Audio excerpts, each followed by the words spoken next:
Tingnan nyo mga idol yung lugar. Kala mo talagang bulubundukin talaga. Bundok talaga itong mga idol mo ng panahon. Ayan na. Ganda ng ng mga puno po siya. Nakasuporta dito sa lupa.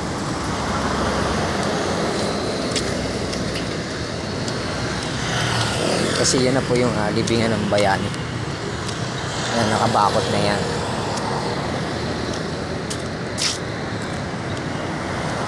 Malapit na pala yung mall. Ito na po yung mall mga idol na bagong nadadaanan ko dito na kontraksyon pa. Pero ngayon gawa na. Marami na pong namamasyal. Yan na po yung libingan ng bayani mga idol. Napakalawak.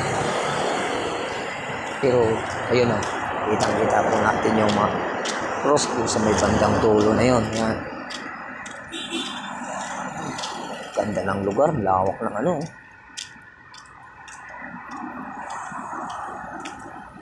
Pero yung mga puno po yan, hindi po yan bunga na yung pinakain. Di ba kung bunga yan eh, yung pinakain. Papunta na po tayo doon sa mall. Wala pala ka akong shortcut doon sa may dulo na yon. Hindi ka pwede makalapit dyan sa lugar na yan.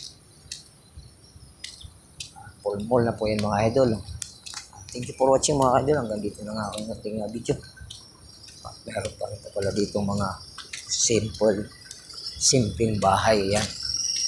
Dito sa loob ng BGC.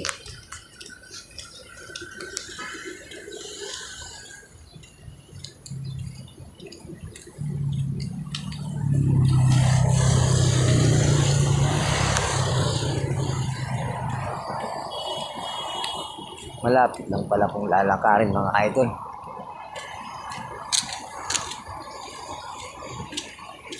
Ano kaya to? Papasok na yan. May mga bamboo na yan mga idol. Oh. May mga bamboo na yan. Oh. Ano kaya yan? Yung lugar ng mga bahay dyan. Parang barangay din po.